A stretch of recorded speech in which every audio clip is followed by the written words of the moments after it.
yow looy def fii heure bi xanaa jàngoo leen. Ankay dama feebar moo tax suñu monsieur waxuma mu ñibbisi. yow koo yab yow mun nga waat ni chaque jour nga feebar yow booy suma rek xoolal bul ñu fontoo de tey maa la yóbbu ba seen école li nga nekkee dañ la see bàyyi. waa Malick ma laaj la benn affaire. waa laajal. yow lan moo tax doo dugg lu sa yoon nekk. kii ku muy waxal.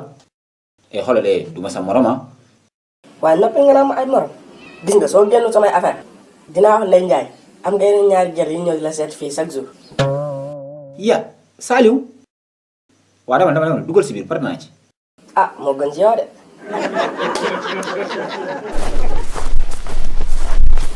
waa kii moom dugg 8h wàcc 9h yow lu xew mbaa jàmm la. jàmm la papa dama feebar mu sene ma ñibbisi.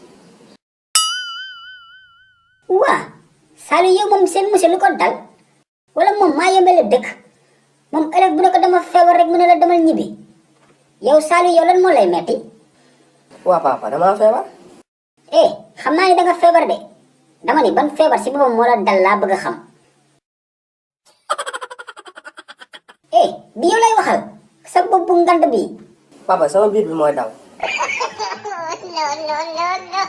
sa biir bi suy daw nga daqaji ko lu la tere topp ci ginnaawam danga koy daqaji bul fontoon nit ñi Saliou yow lu la dal yow xanaa bëggoo màgg tekki jëndal ma kër yóbbu ma Màkka. waa papa yow lan moo tax ba nga nekkee xale yow tamit nangoo jàng pour tekki yóbbu sama maam Màkka. waa yow ku la wax loolu lii du waxu xale de Saliou. sama maam moo ma ko wax. nee na def nga 10 ans CM2 te mosoo am certificat. tey rek ma teg sa lu bon. yow sama yaay moo ne la def naa 10 ans CM2 te mosuma am certificat. wuy yaay baal ma wuy sama ndey yooyu papa baal ma.